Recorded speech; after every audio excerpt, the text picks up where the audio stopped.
দুপুর 12টা আল্লাহ তাআলারই একটি খাস নাম 7 বার আপনি পড়বেন।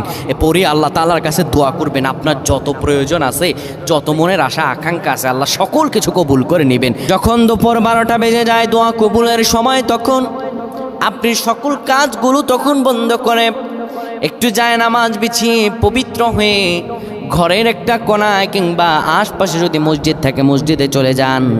ক্যাবলামুখী হয়ে বসে পড়েন। ক্যাবলামুখী হয়ে বসে সুন্দরভাবে প্রথমে 10 বার দুরূদ শরীফ পড়েন, 3 বার সূরা ইখলাস পড়েন, 2 বার সূরাতুল ফালাক, 1 বার সূরা নাস পড়েন। এরপরে আপনি আল্লাহ তাআলার এই খাস নামটা ধরে পড়েন, আর রহমান আর রহমান আর রহমান 7 বার পরে এরপরে আবার দুরূদ পড়ে দোয়া করেন।